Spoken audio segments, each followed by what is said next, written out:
Water is a universal human necessity. Without it, life is unable to exist and survive.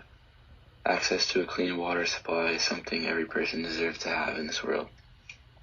According to the Global Citizen, of the 783 million people who are without access to clean water, 40% live in sub-Saharan Africa, and more than 320 million people lack access to safe drinking water. The lack of clean water causes inadequate sanitation and poor hygiene. This is the leading cause of cholera and a variety of infectious and tropical diseases in the African region. Our solution will be able to help all of those affected by this challenge, but we mainly focused on those in the extremely rural and poor areas of Africa where this problem is most abundant. Once finalized, it will help provide easier access to clean water so that less time and energy can be used on acquiring this resource for everyday needs.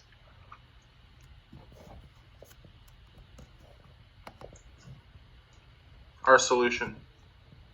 Deeper wells provide more water and use more advanced machinery to dig and pump than standard wells. A lot of wells in Africa need to be dug very deep with heavy machinery, and because the water is so deep, a motorized pump needs to be installed. This is because water from that depth is too heavy for hand pumps.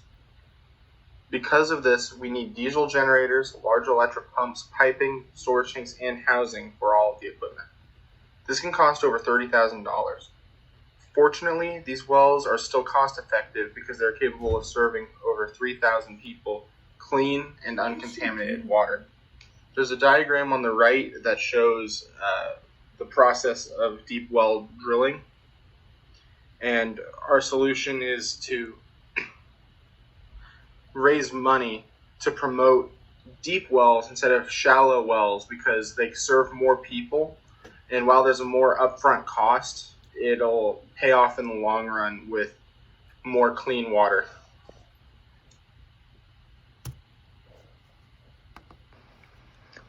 Our innovation is a combination of existing ideas and new developments. We are building upon the ideas of wells and aquifers, in which we plan to extensively upgrade the systems of water acquisition and transport in remote areas of Africa. We believe this is a direct answer to the grand challenge: provide access to clean water. We will do this by promoting the creation of deep wells that serve more people in a more efficient manner. We wish to upgrade current wells to create ones that are monitored by technology to keep the users safe. We also desire to use gravity as a transportation device for this resource in order to save energy and cost less. Our conclusion: if the infrastructure built is not protected, it could be taken advantage of by militias or other manipulative groups in the region. If this happens, it does nothing to truly help solve the existing issues.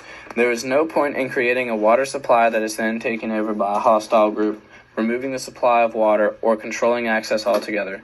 Another issue is knowledge of operation. If the invention is created and the people that it is supposed to help are unable to use it, then it is pointless. There must be education to make sure that the facilities provided to these less fortunate are actually helpful rather than taking up space and not being used. There only seem to be two feasibility issues with our solution. The first of these issues is obviously cost. Otherwise, the only other issue is accessibility. The areas that we hope to implement these wells are hard to reach, and getting the equipment there would take extreme effort. The wells we are planning for are cost efficient, however, as they have the potential to sustain 3,000 people clean, uncontaminated water. The hope is that further research can provide a cheaper and more effective system for water purification, but a lot more work must be put into the solution. Our solution can be used not just in Africa, but every sector in the world that experiences water shortcomings. It is easily expandable to any society that requests a need for more water.